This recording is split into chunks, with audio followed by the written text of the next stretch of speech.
अदिती, काय झालं? नाही चाले ना? मला कल्पना होतीच.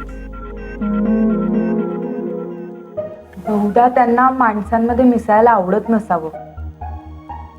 हा माणूस ना. अरे तुम्ही फक्त त्यांच्याच विषयी बोलणार आहात का जेवणार सुद्धा आहात? तर जेवायला सुरुवात करा. का आदिती बस जेवून घे.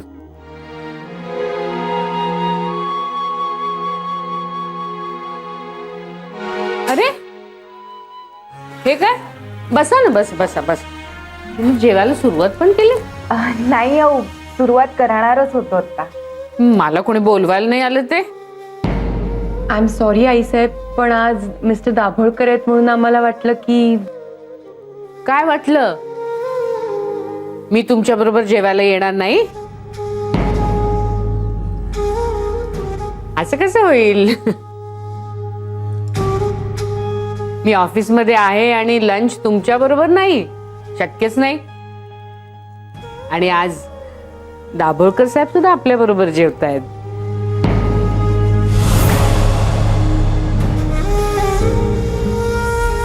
बसा ना.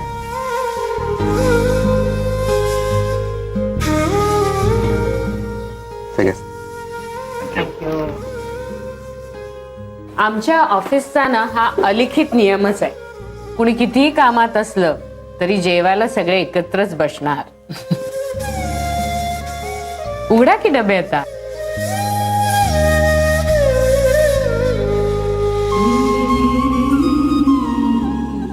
सर, फ्लॉवरची भाजी चालेल का तुम्हाला? No thanks.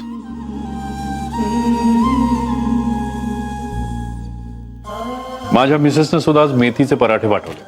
अरे वा. मेथीचे पराठे?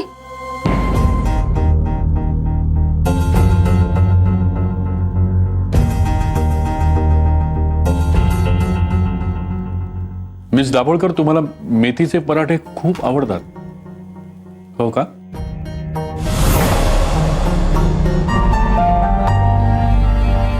हो.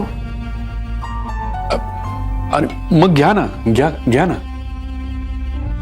अहो माझ्या घरनं आलाय डबा. आपल्या घरचंच आहे असं समजून खा.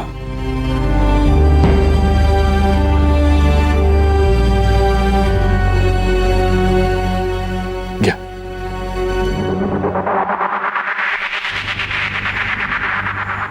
मॅडम नाही.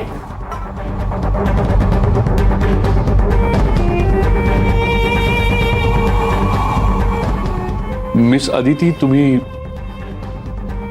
तुमच्या डब्यातलं मला नाही का देणार? देईल की. तुम्ही अदितीच्या डब्यातली भाजी खाल्लीत ना तर खुश व्हाल. खूप छान स्वयंपाक करते ती.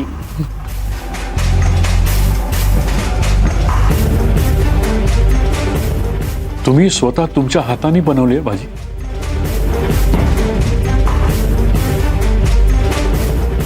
हो. तुम्ही खाऊन तर बघा. ओ शुअर.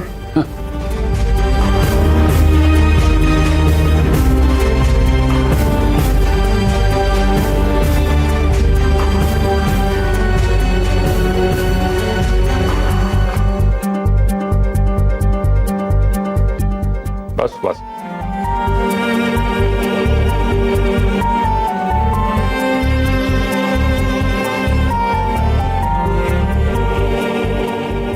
वा.